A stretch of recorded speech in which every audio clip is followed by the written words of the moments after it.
Jeff, man, how you doing, man? I'm doing well. Look, man, I'm glad I could finally come here, talk to you about a bunch of things. Mm-hmm. But before we get started, you said you going to Belize? I'm going to Belize. My sister's getting married over there. So you going like what? When you going? This Saturday. We got man. 1 week vacation, much needed vacation. Listen, I'm jealous. I'm jealous, man. But I'm working. I'll get to Belize eventually. Okay. But let's get straight into it, man. I want the people to know. Tell them, your name and what you do, man. All right. My name is Jeffrey Ambroise. I'm a licensed professional counselor. I am the clinical director and CEO of Courage Counseling Center. Okay.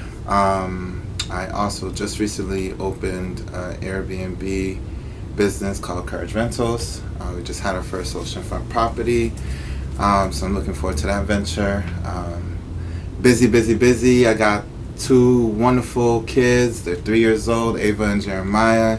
They just turned 3 actually. Twins, and they are literally like my rock, so they keep me motivated. I have a wonderful wife who is just as determined and motivated in her field. She's an educational administrator in West Hartford, and we've been blessed to live the life we live and have a good foundation in God and just be surrounded by good people that encourage us to do what we do. So that's dope, man. That's impressive, by the way. Especially to see black men, family, all together. That's the image I kind of want to show on the show. What inspired you to even get into the field of work that you're in? Man, so I was born and raised in Stamford, Connecticut. We didn't really have much. I'm a Haitian descendant, first generation, low income. Okay. My parents, came from Haiti, moved to New York, and wanted a better life, so they moved to Stanford. So they were able to find jobs, but we were scraping by and whatnot. So we made the best of where we lived at, and I had a choice. I think at like 7 years old, man. Like, we're in the streets, surrounded by it's a norm. Yeah. Do you indulge and accept like this is where I need to go, or do you say, you know what? I see what the streets has to offer me. Let me see if I could do something different. Right. So, me being the oldest, I have a brother, sister who are twins, and I have 2 older half sisters that didn't live with us, but also lived in Stanford at the time. So I was like, you know what? I think I can get myself out of this. So we, it's what motivated me. I realized was that I want my kids to live a better life. And I use that as my staple, but they try to hold me back in 2nd grade. They said I couldn't read, but to be honest, I was learning 2 languages. Oh, wow. Haitian Creole and English at the same time. So I'm like, am I really smarter than y'all or dumber? And y'all trying to say that, So I was like, all right, bet. You want to hold me back in 2nd grade? I'll show you. So I became the most improved kid by like 4th, 5th grade, straight A's. By like middle school, I went to Uconn on a college tour at 12 years old, and I'm like, that's the school I'm going to. And I have my eyes set on that. But I will say this, my guidance counselors, they were like my parents away from the hood, and they would tell me, Jeff, you got something about you that influences others, and you got a spark about you that we know that we could kind of develop and get you to where you need to be. So they saw something in me. Right. So I was like, all right. So I went to Uconn. I was in awe. I'm like, I don't know how I'm going to get here, but I'm going to figure it out. Right. I also went to HBCU tour. So just being around, people, seeing black affluence, seeing black professors, seeing black students just doing their thing. I'm like, yeah, I could do this. So, really focused around just like school. Joined 8 or 9 different clubs and organizations. I was involved in the community. I gave back. I was a youth development advisor. Took SAT courses. Like, I was really about my education. Yeah. I was able to get like 9 or 10 scholarships by the time I was done with high school. I only applied to Uconn. I had Howard as my backup just in case. Right. But I only applied to UConn. And I got in, and my best friend. So my best friend, I met him in 9th grade, and we kind of just like bounced off of each other and motivated each other to kind of stay away from the negativity that was in our school. Yeah. You know, like in our school, we almost kind of had to be a part of a crew or a gang just to kind of survive. Yeah, had to find a niche. Yeah. Yeah, so we kind of made our own thing. You know, we're like, you know, the young minority kids that want to do something. Yeah. That's kind of like what our group was. So right. if you were about that, then we would invite you in our group. So we had a group of like 10 plus deep, but our core, you know, like was really about like how are we going to be successful men later on, where we could provide for our kids, you know. So was able to get into UConn. That was a culture shock. Sure it was, especially. Honestly, I feel like my high school did not prepare me for that school, and I was one of the top kids in my high school, all AP and honors classes, you know, did my thing. But I got to that school, I was like, man, low key, I feel dumb. Oh shit. Yeah, I feel real dumb. Like, I feel behind the 8 ball. So, but I'm like, I got strong work ethic. Right. Yeah, so I'm not a quitter. Yeah. I stepped it to the plate. You know, I upped whatever I needed to up. And, you know, it might take me twice as long. Yeah. But I'm getting that same grade, if not better. Absolutely. So, kind of used that work ethic. And in UConn, too, I found my counselor, my AKA my mother. I always look for a mother and a father figure in whatever school I'm at to kind of, like, take me to the next level. So, mentorship got me through a lot of my career. That's a gem, by the way. Yeah. So, to be honest, I got like at least 10 to 12 mentors. Damn. Yeah, and they all like genuinely just care for me. I was just talking to one of my mentors yesterday about the Airbnb, and he was just like, you know, happy for what I've been doing lately. So, anyways, going back, I went to school to be an electrical engineer. Yeah, I was gonna say, what did you go to school for? I went to school to be an electrical engineer. I was a problem solver. I've always been a problem solver. I would break my PlayStation and my Sega at the time and try to put it back together. I was all about electronics, computers, this, that, and the third.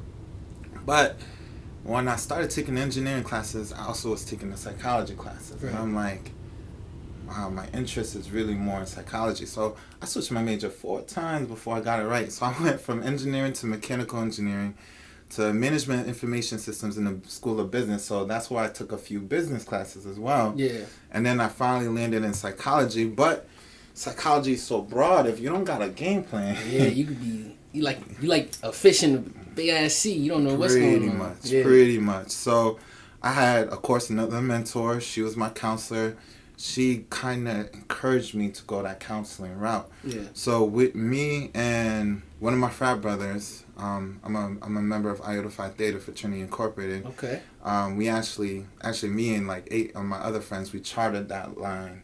So we brought it to UConn. So we were the first. Oh, you brought that there. Yeah. Because I was going to say, when I think of, you know, fraternities, UConn doesn't. I mean, there's fraternities at schools, but I went to an HBCU. So I'm surrounded by of course fraternities. Yeah, remember, I went to that tour. So I'm like, you know what? I want to leave a legacy at UConn. I just don't want to graduate. And I don't got anything that I said I started or did.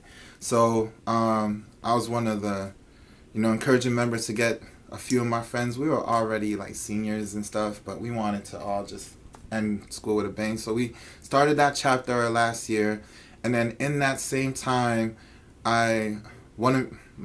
he's my best friend too, but he also works for me as well. One of my members, we connected with the director of the graduate program for counseling at CCSU. Okay. We brought her over to Starbucks. So imagine 2 black young professionals introducing ourselves at Starbucks to the director of the grad program without even applying. Just to get some insight. Right. But we also knew where we were going, and we realized we had a passion for counseling. But at that time, it was counseling in higher education. So I thought I was going to be like a college counselor or a director or a program or something like that. She fell in love with us, and she was like, you guys just need to apply. I'm going to take care of you. This, that, and third. Got the interview, applied, got in. And that's when I met my wife. So she was the other catalyst to like... Where you are now. Yeah, so she's extremely determined, smart. My wife is Cuban. Okay. Yeah, she looked black though. Hey man, I've been to Cuba, right? Listen, they all look. A lot of the people that I saw in Cuba look like you and I. Exactly. So that statement doesn't surprise me. 100%. And we don't got to get into the whole race thing, because there's black Cubans and all that stuff. We already know that stuff though. Absolutely. So we became really good friends in grad school. We were friends for like a year. Then we became coworkers. We were academic coaches in the Learning Center at CCSU. Yeah. And that was a great thing for me too, because now I know how to help people with like how to get into college, how to improve your SAT score, how to improve your test taking abilities, right. Manage your anxiety, how to navigate through college, because 50% of the people who go to college don't make it, and if you do make it, only like 1 in 4 actually use the degree to get to where they need to go. And I'll be the first to say, if you don't have a plan, college could easily be a scam. So the smartest kids are the ones who are able to get scholarships, right? Who are able to get that degree, right, for $0 and actually use the degree. If you do that, then you won golden. The college you won. Game. Right. Yeah, you beat it. You beat the game. You understood how to play the game. Right. So, another thing about college too is the book smarts and the street smarts. Right. So I see a lot of people who had like straight A's. But spoke like a computer, couldn't navigate, couldn't network, was too shy. I'm like, yeah, you smart, but it's going to be really difficult to like sit in front of an interviewing board and convince them that you're the person, you know what I mean? That's a whole nother piece to that networking piece that, is completely different than just getting straight A's, knowing how to talk to people. So yeah, that's true. So you gotta have that balance. Right. And I used to be really shy in middle school. I used to be bullied. I used to allow people to say things about me and not be able to like have the courage to speak back. But once I got to like high school, I built on that, and then I got to Uconn, I reinvented myself. Wow. Yeah. And then at the end of Uconn, I started wearing ties because I realized my professors, and I'm talking about early 2000s when we were wearing the baggy clothes and the fitteds and the, shirts. 5X shirts, you know. I'm like, you know what? I'm switching the game up. I'm going to start wearing ties and shirts and stuff like that. And I might wear it with a fitted, still, like a Yankee fitted, but it looked good. And when I did that, my professors started treating me different. So you saw a difference in the way your appearance. So much so that when I went to grad school and she noticed, one of my professors, the same one that I took to Starbucks, she noticed, she was like, Jeff, I really like your outfit. Can you explain your outfit to the class? It was a cultural diversity course. Yeah. And I'm like, well, I'm at a crossroads. I was born and raised in the streets, so that's kind of like my home, that's my comfort. But at the same time, I'm working to be a professional. Right. So my outfit kind of represents where I'm at in life right now. So, it's a mixture of the two, where I know how to turn it off and on. Right. So if I need to bring out the street Jeff, I'm able to. But if I need to bring out the, smart, educated, hard-working Jeff, I could switch that off and start, that, and be able to have that balance, which helps me as a counselor, because now anybody that walks through my door, instant connection. Chameleon. Like you said, you know how to do how to talk to somebody, and then you got the smarts to execute on what you're talking about. Absolutely. Damn. Absolutely. And sometimes, honestly, a few of my clients, I had to kind of like say, look, I had to be that real person with them. I'm like, I know what it is. The fitting part was on. So I had to switch that hat, and I was like, look, I don't like what you're doing right now, and I'll keep it a buck. I'll tell them how it is, what it is, and they respect that so much because it's real. Yeah. And then I could go switch back to counseling hat. The tie. Right. Yeah. So it's a little bit about my educational journey. I absolutely love my wife. We've been the next week makes it 8 years, 13 years together, but 8 years married, and we grew that foundation together. What's the secret? Let me know. Man, honestly, God. God is our foundation. I mean, started going to church together real early in our relationship. My principles is what keeps me grounded. First thing I'll ask, and I know we're gonna probably talk about couples therapy later. Yeah. But some of my couples are coming here. I'm like, first thing I'll ask them, what do you think of divorce?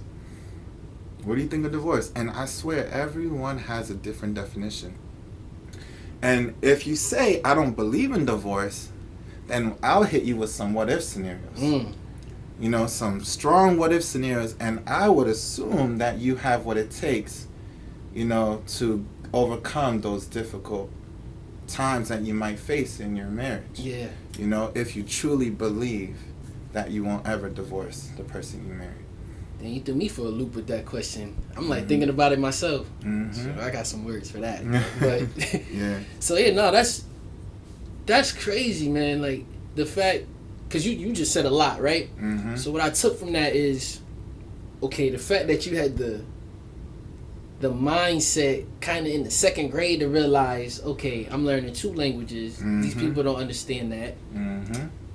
Another fact that you knew to find like-minded people, to look for mentors. I'm trying to figure out, where did that mindset come from? Is it your parents? Like, was it just in you? Like, because you kind of had a road, you kind of had a map. You mapped out your life kind of early. Yeah. Some people don't know what they want to do in their 20s. The fact that you knew Uconn, boom, that's my school. Yeah. You knew, you made a decision to not choose the streets early. I mean, how do you feel like you made those decisions? I know, you know, God definitely plays a role, 100%. Yeah. But was there somebody, like, how is that just in you think? Like, so accountability was a big thing. I had my younger brother and sister looking up to me. Okay. To me, I couldn't mess up. So Right. I couldn't get expelled. I couldn't get suspended. I couldn't go to detentions. Not to mention, my parents worked until 11 p.m. You know what I mean? Yeah, it was so just, they grinding. So I pretty much, and if you ever talk to my brother and sister, they'll let you know. Like, Jeff was the father figure. wow. Yeah, so I had to grow up early. You know, I had to make sure they were eating, they were doing their homework, they were clothed correctly. You know, we had babysitters, but, Right. you know, I was the one that was making sure I kept them in line. I didn't allow them to curse until, like, middle school, high school. Like, I had some strong rules, you know? Wow. Just to keep them away from the stuff that was happening around us. I mean, you hear gunshots and you see fights all the time, and, you know, it's kind of like, you gotta have tunnel vision. Right. You know, I'm like, we have goals. Yeah. And, you know, coming from a third world country, too, Yeah, I was going to say, it's motivation in itself. We're lucky to be Haitian Americans, you know? And my brother and sister, like, I would remind them that, like, when we went to Haiti, like, there's no traffic lights, there's no paved roads, you know, like, I remember going in a taxi in Haiti. You know the Flintstones? Yeah, I do. Yeah. I'm familiar. Yeah, and you know how they have a floor underneath? Yeah.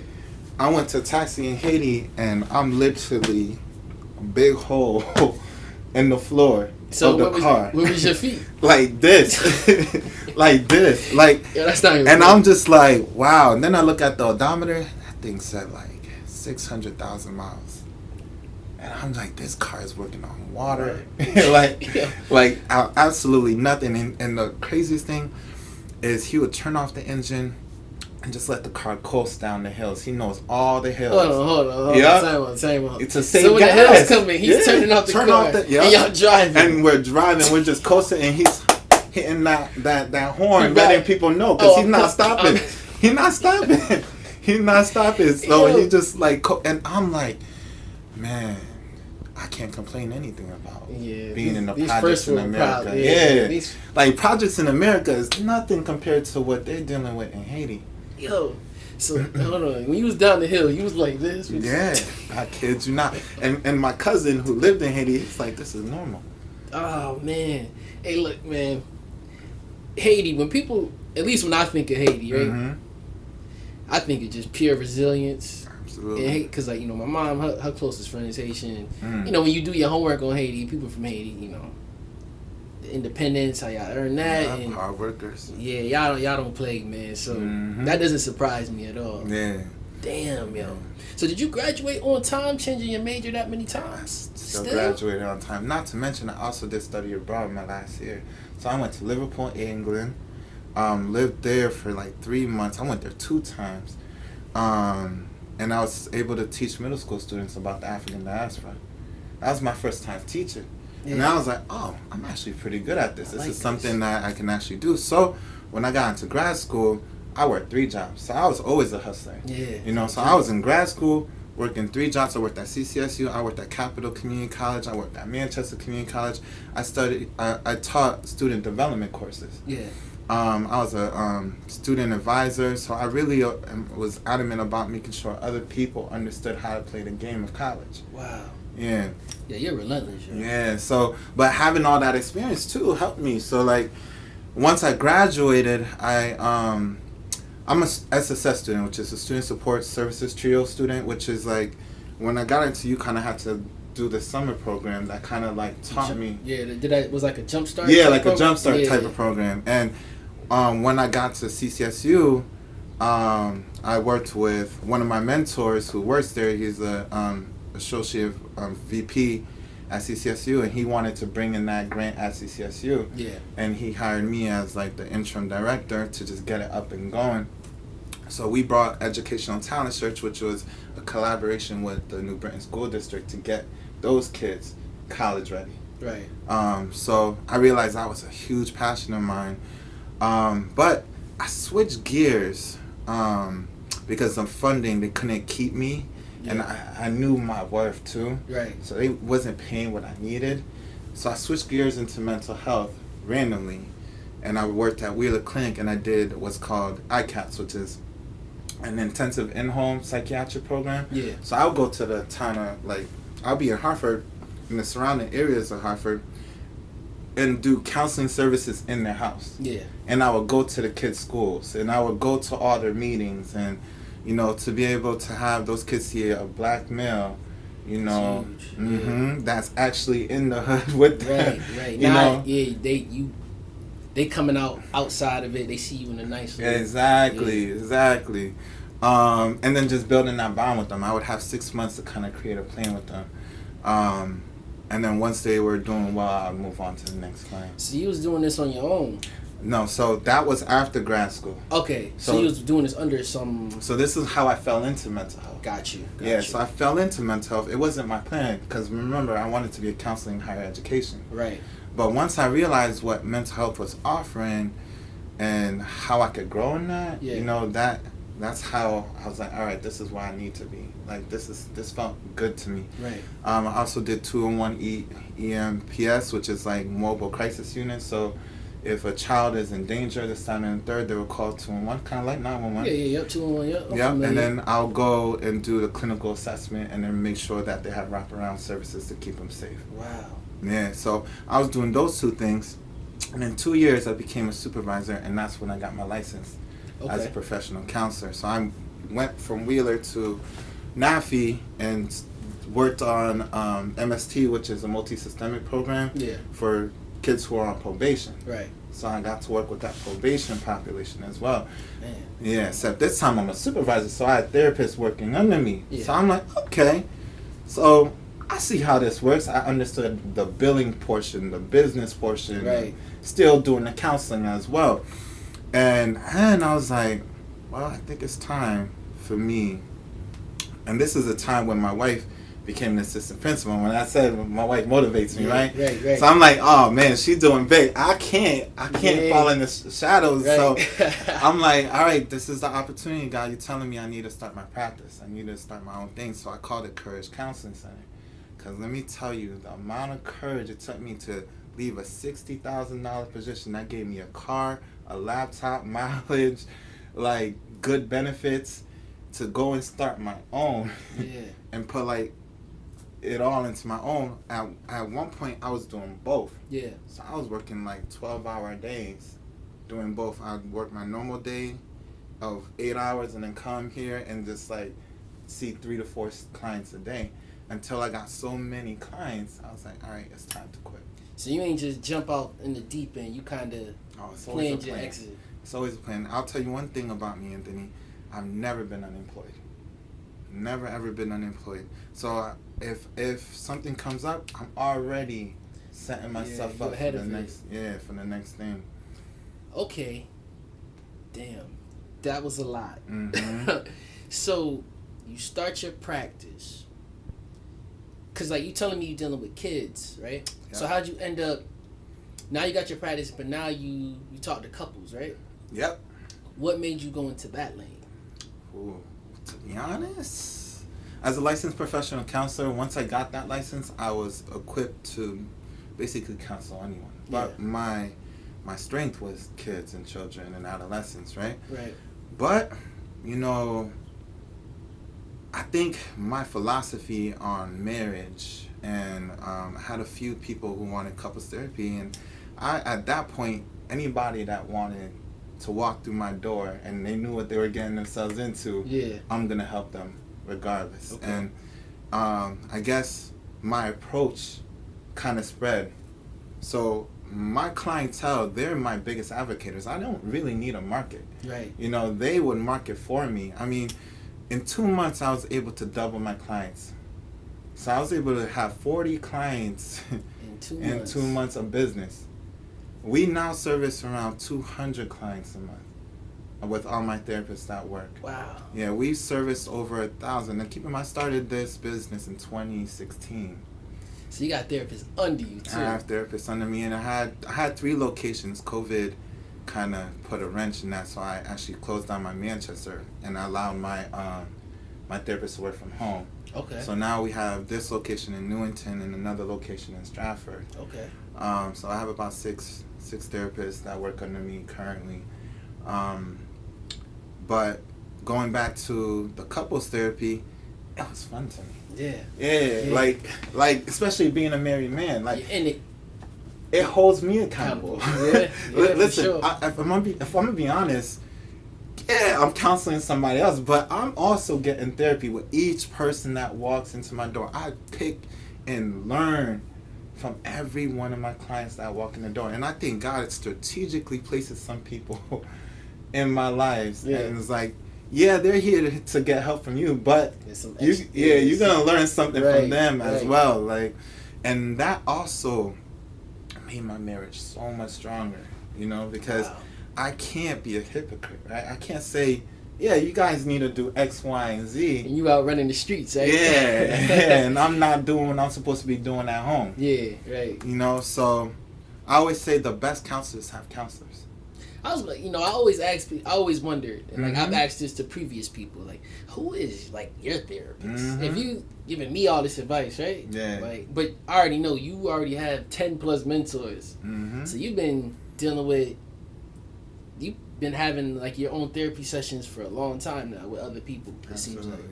So, okay, so you enjoy it. The couples come in. Now, we could shift gears a little bit, just because I just had my son. So, postpartum, right? What do you find most challenging for couples? After they have a child. After, all right. We forgot about the beginning. Let's get to it. Yeah, just even trying to conceive, especially when you see other people having babies like this with no effort. If you're in a situation where it's not happening the way you had it planned in your mind, that alone plays mental games. And full disclosure, my wife and I, we got married, and we wanted to enjoy the marriage in the beginning. So we 2 years we traveled, went to different countries and stuff, and then when we were ready to like sit down and have kids, just wasn't happening. And I was the type, because of my faith, I'm like, we gonna keep trying, year after year, and God is gonna bless us one day. Yep. God is gonna bless us one day. But as you get older, the timeline the timeline, and then there's higher risk, you know, as you get older. Yep. You know, to be honest, like, to me, I don't want to be a grandpa raising my kids. You know, I still want some youth in me. I still want to be able to play ball with them. Right. You know, things like that. Right. So we went to CARDS, which is the Center of Reproductive Services, and, you know, we did the testing, and, you know, they were like, all right, here are some options to help, you know, and then we learned about IVF, and, you know, again, we had a plan. We had a plan, and we spoke to the doctor, and we said, all right, we're going to try for this, and if it doesn't work, then we'll start, you know, the IVF process, and then, you know, continue to do what we need to do just to make sure we have the baby. So in the meantime, now see, this is why I say prepartum. Right. Because you and your spouse have to be aligned the entire way. So I was like, look, if we're gonna be intimate, I don't want it just to be strictly just because we're trying to have baby. Yeah, like I want to make sure that we're connecting through this and we're supporting each other through this. My wife, she said she wanted to go vegan. I was like, vegan? Because she wanted to be in her best health. And I'm like, all right, you know what? I got to support that. Let's go. Let's do this. And we did Purple Carrot, which was like that delivery box that, you know. So you went vegan too? Yeah, for that year. Oh, man, that's That was a sacrifice. But believe it or not, man, like the difference it did, like just we operated better. You know, we felt better, more energetic. Yeah. We started working out together. We're big into just like health and living a healthy lifestyle. And we were still creating that foundation, you know, professionally too. You know, we bought our first house in Bolton, Connecticut. And then we're just trying to make sure, like, do we want our kids to live here?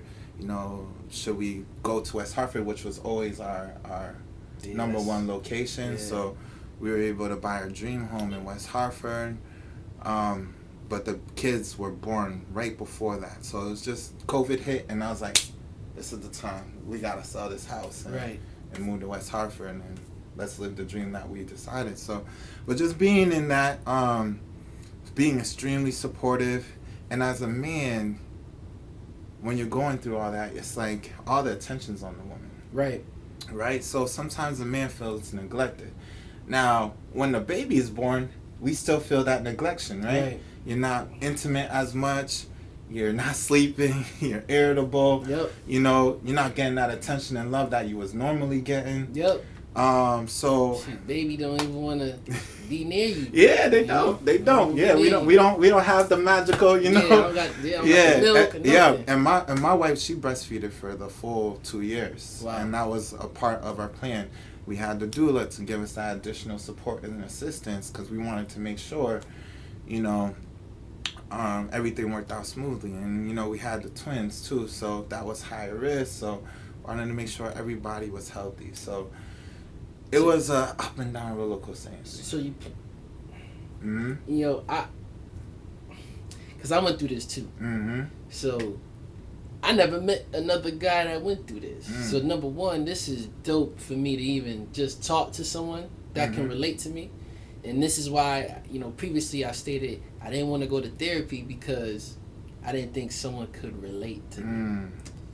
So it's funny how I'm talking to you right now because I'm like, what are the odds of a therapist that's a guy that looks like me and went through the same thing as me? And God just dropped you right here in front of me. Like I said, there's no such thing as coincidence. There's reasons why people come through my door. Right. So how did you feel during the process? Oh man. And did people know?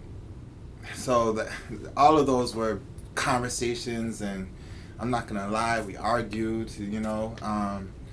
But to me, it was cultivating arguments. It was arguments that like helped us, you know, grow and get through this and create a foundation that we both were in agreement with, right? Yeah. So again, I learned the power of submission. So submission to me is, in order for my wife to see me as a respectful leader in our family, I have to submit, and that shows love, especially when it comes to children. Right. I'm like, you know what? I can handle the finances and, being the lead of the home, but the nurturing part, that is your lane. I'm not going to step on your air holes. That's where you're going to thrive, So if I need to fall back on that and just do what I need to do to support you as a husband, I'm going to do that. And I know a lot of men, we struggle in that piece. My father, he was around but wasn't around. Right. So I'm like, I'm going to make sure I'm around for these kids. And that was another motivator as to why I started this private practice. I want the flexibility in my schedule. I don't want nobody saying you cannot, take a day off. If I got a doctor's appointment for the kids, that's being prioritized. I haven't missed a doctor's appointment. I was there every single time. Yeah. And if my wife ever needed something, we were there for each other. But we embraced couples therapy, man. Like, we did a lot of therapy. We did Christian conferences, retreats, couples retreats.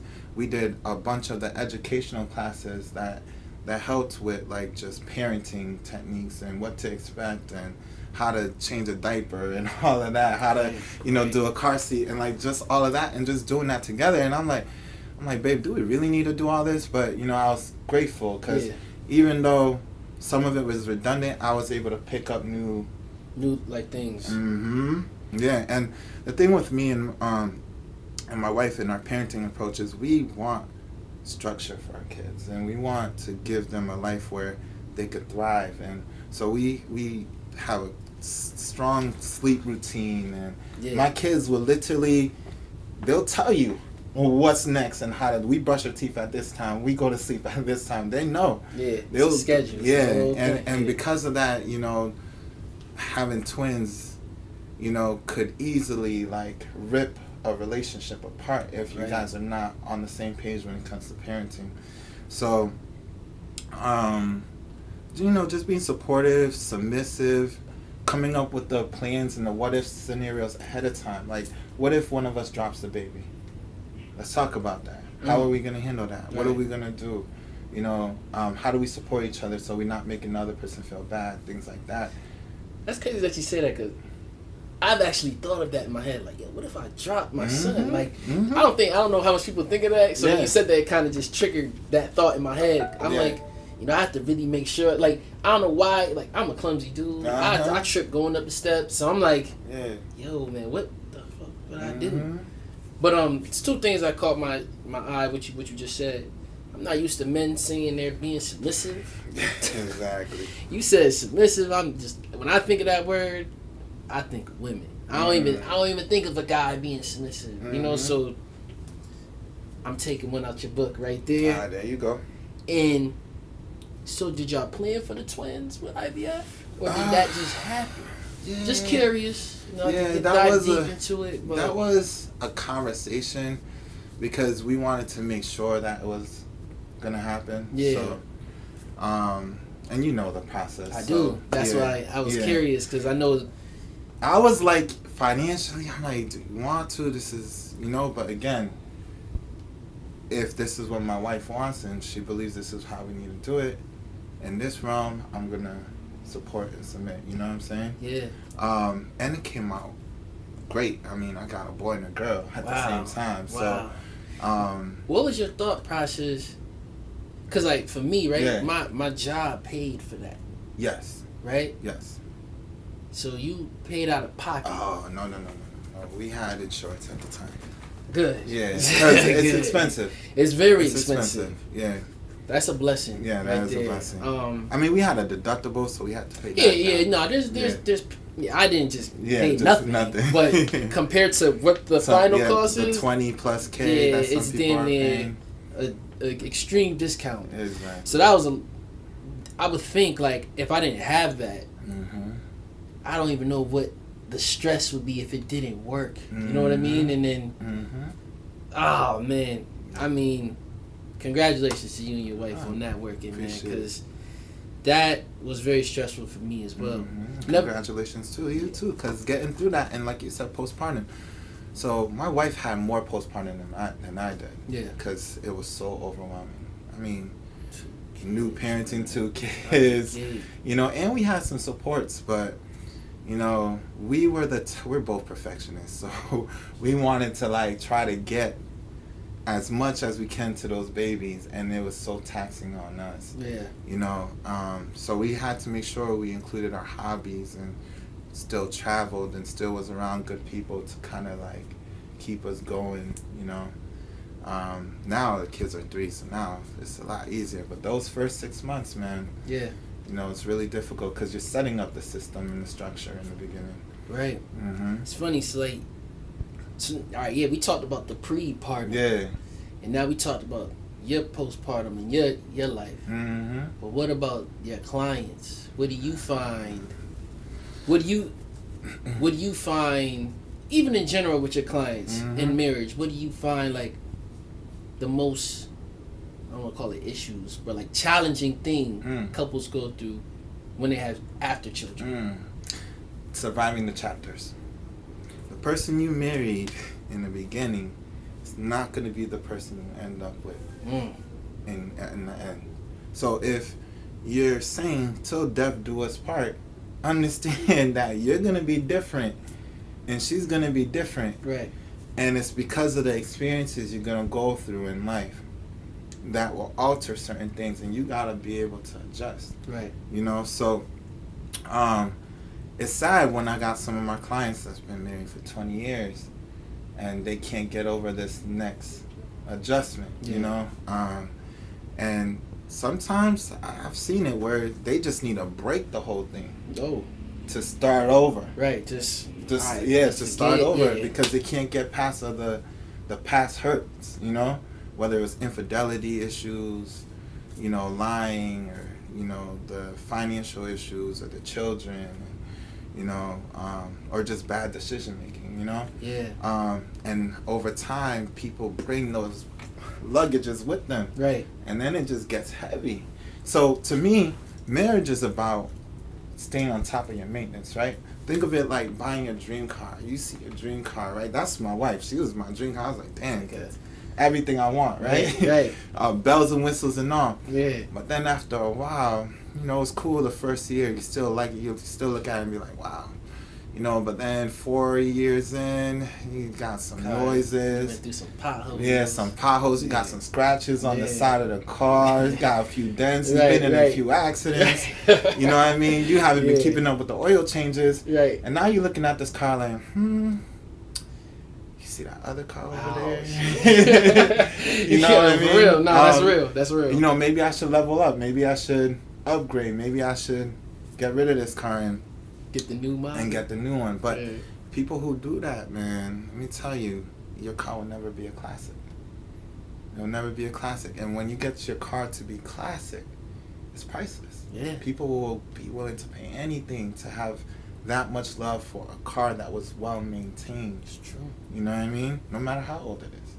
So I look at that as in me and my wife, we in this. Me and my wife and God, that's our car. The kids, we love them, but they're not in our marriage car. Right. You know what I mean? So when the decision is made, it's me and my wife and God. I'm driving though. I'm driving. You driving. Yeah. So when my wife tries to pull the wheel, I'm like, hold on. You're my passenger. You're supposed to support me. Make sure I don't crash. Right. Make sure we're going in the right direction. Absolutely. But you also got to support and trust that I'm driving us in the right direction. You know? And then God is our communicator. He's right in the middle saying, nah, you guys need to go this way. Or you're off to the wrong path. You're about to hit this tree. Yeah. You know? you gotta swerve that tree. That's one heck of an analogy right there. Yeah. So when I look at marriage that way, I'm the first to tell you, my wife could do no wrong. My wife could do no wrong. She could cheat on me, get pregnant with somebody else's baby. No! See? Worst case scenario, right? Yeah, my bad. Worst case scenario, right? Hold on, let me get myself together. My bad. And I would have to fix it. Because I made a promise that I was going to love you through death do us part, and I understood that there was going to be difficult chapters on this journey that we're on, you know, that we would have to get past. Yeah. And having that means I gotta love myself so much so, and I gotta love God and put God at the center of it for me, so much so that when my wife does something or if I do something wrong to her, yeah, you know, that I'm gonna do whatever it takes to fix it, to work on it, you know. Yeah. Some people look at their spouses as like, you're the person that's gonna love me, and like, you know, they make their spouse the center. Yeah. I'm like, nah. Still You gotta you gotta bring in love. You gotta love yourself, and then bring that to the table. You know what I mean? And then they could feed off of that, and you could feed off of their love. You know, and that's so when two loving people that love themselves come to the table and they operate. Now you got abundance of love, and then the children could feed off of that. Yeah. Yeah. Wow. Shit. That kind of messed me up with that. Yeah. So now you're gonna look at marriage different. You married, right? I am. Yeah. Hey man, I was at the gym, so I ain't gonna mess with it. Hey, look, so don't look. I am married 100%. Okay. Good. Damn.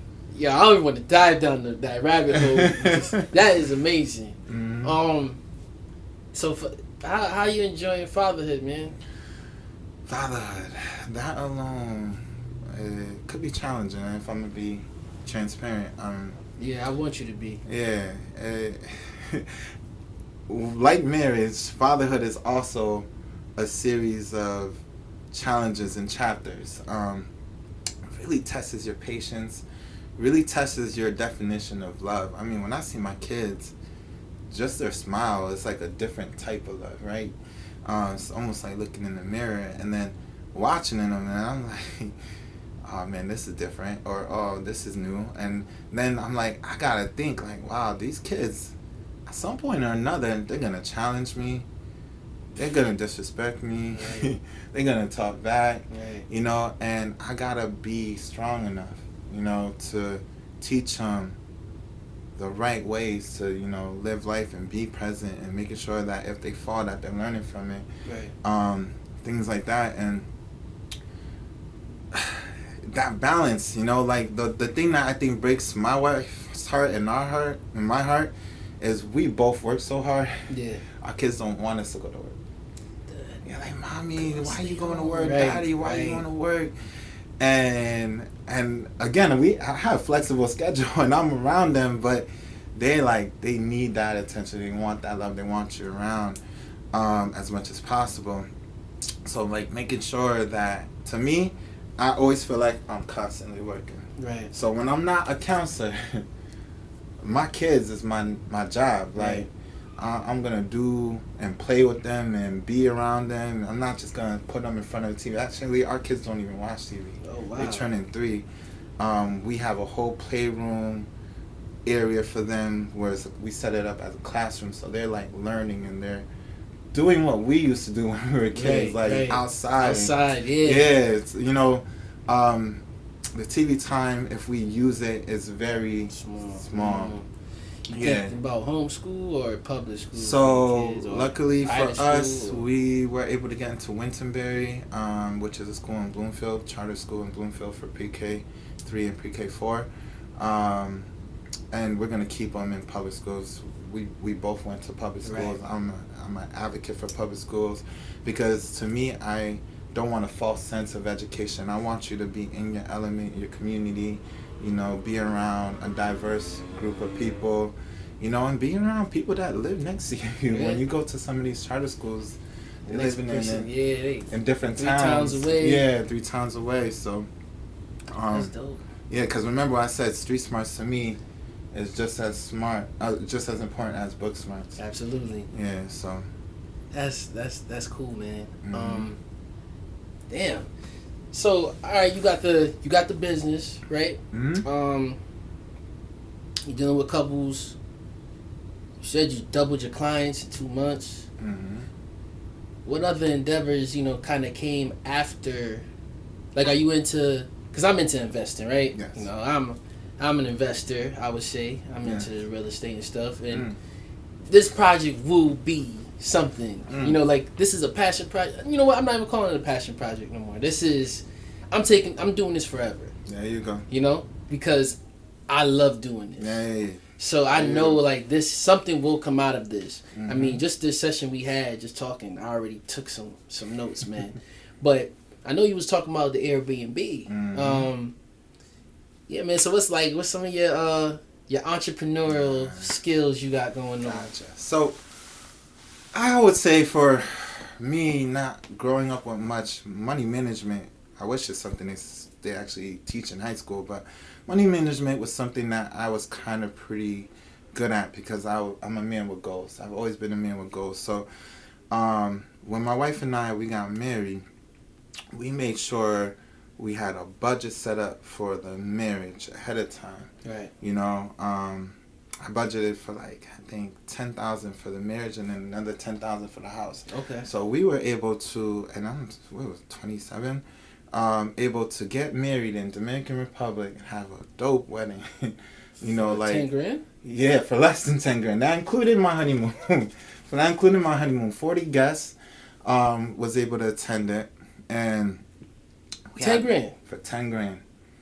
Okay. That's food included, photographer included, videographer included, you know, drinks included, like everything was pretty much included. And then we had a separate resort for our honeymoon. Yeah. And that was included in that $10,000 price. what? So yeah. So we did that, and then we had another $10,000 for the house. Right. The FHA, got our first home. So we were able to get married in June and bought a house in December, all in the same year. Yeah, that's unheard of. And zero debt, because it was already accounted for, right? So that kind of put us in that. All right, so what's our next game plan? All right, so you got your career. She was a school counselor. I got my career. I was, in mental health, doing the stuff with Wheeler and NAFI, right, and EMPS. So we were like, all right, we'll stay here. Let's see if we could build our family here. We lived like the next street over from my mother-in-law, so she was support for us. Because as a young couple with kids, you need that additional support. It's really hard to be successful and work, and you don't have, somebody helping you on the back end. Right. So then that way we saved up, but then COVID happened. Yep. And when COVID happened, I was able to say, all right, our house value is ridiculous right now. We gotta make that jump. We were able to sell our house. We got 40+K above asking, and we've raised it like 20K already above what we bought it for. So that was a blessing, because then we was able to get a dream house in West Hartford. And then I was able to use that money to renovate that house. Right. And then that house, value went up because of the renovations and the location it was at. Yep. Then I took that money. Right. And I did a HELOC. HELOC on the property. Yep. Took the equity out of that, yep, and I went and bought our vacation home. So my little home in Bolton got you. Was able to buy a dream house and a vacation house on the water. This is all within 2 years. 2 years. All within 2 years. It's amazing, man. Mm-hmm. And how's the vacation house? You wanted to use? Was it just for vacation, or you had a plan for that? So to me, it was always more of an investment. I mean, I looked at multiple investments. One, multiplex, right? Yep.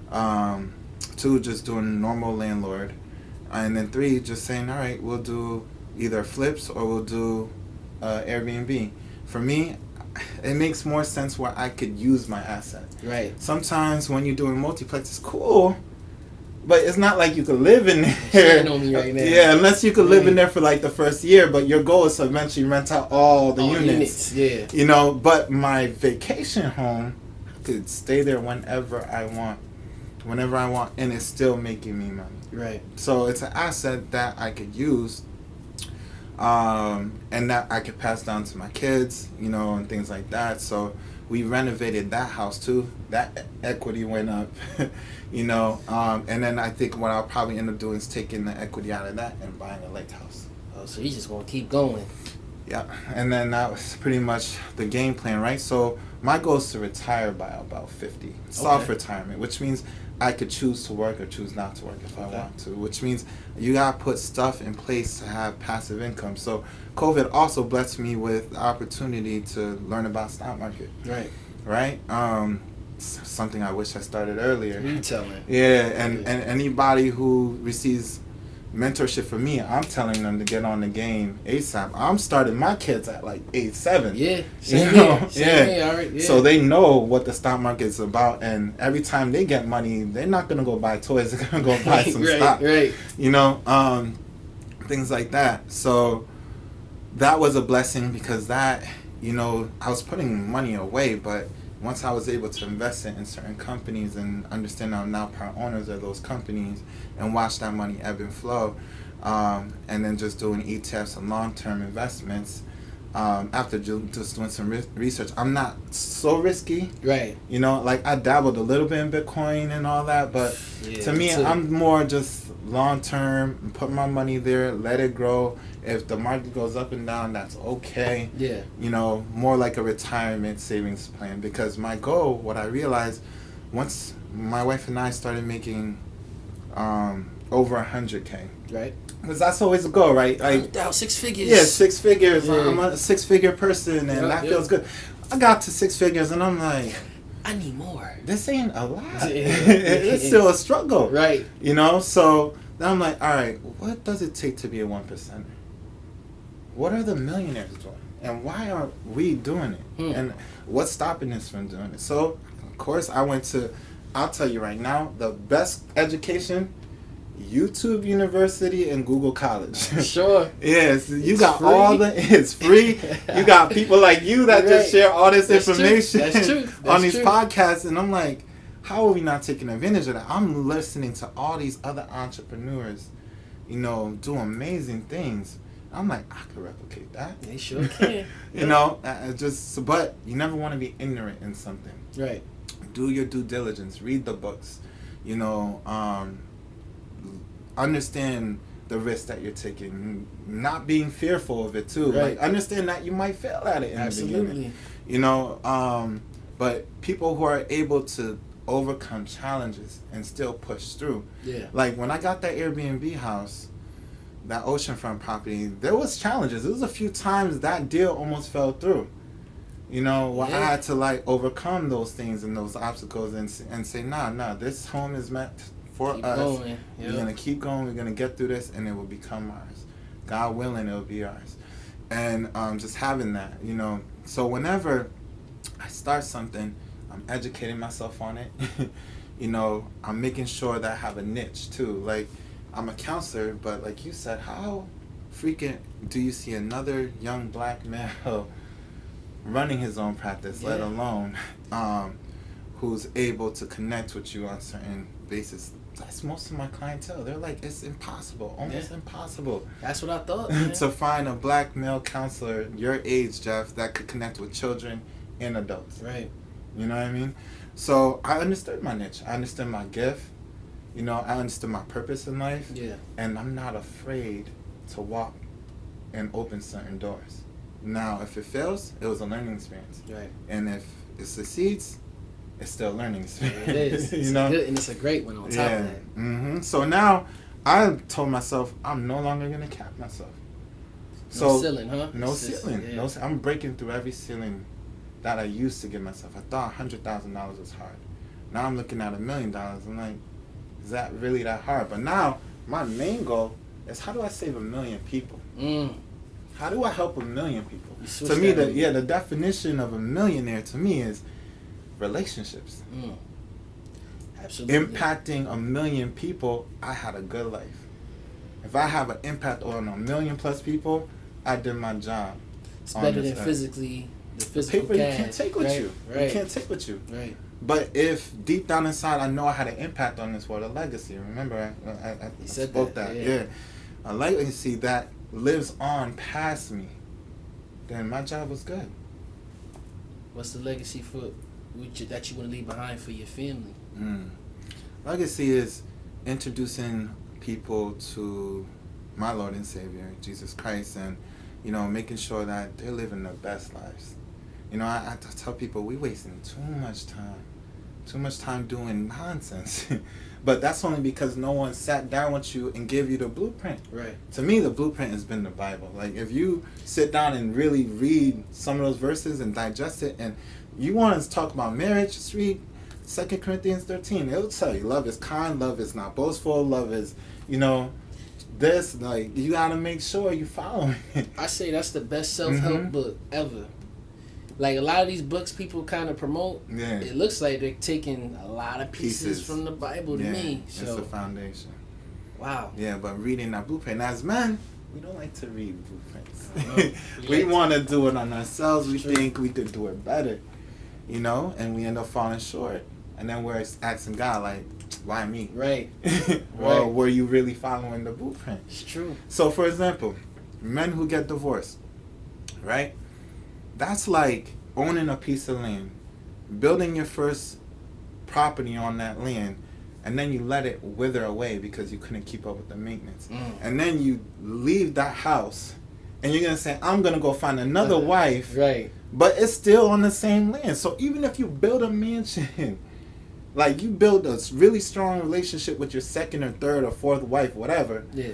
Right? Fourth. Yeah, because people are like getting married, like, right? Yeah, it's true. You still got to look outside your window and look at the shacks that you built outside. That devalues the mansion you just built with your wife. And that's only because that man did not follow the blueprint that was written in the Bible. You see what I'm saying? I do. Because if you started something, you should have known what you was getting yourself into when you decided to make that person your wife. Right. You did say people do change through time, though. Exactly. So at my worst, I gotta make sure my wife is strong. And when she's at her worst, I gotta be strong. So that way we can get through those challenges and chapters, you know, through life and push each other up. Wow, man. Yeah. Bro, your knowledge is like, it's up there. This was, I mean, man, I could keep talking to you for another hour or two, man. I got so much stuff I want to ask you, man, but I know you short on time. You got a client probably waiting outside the door or coming in.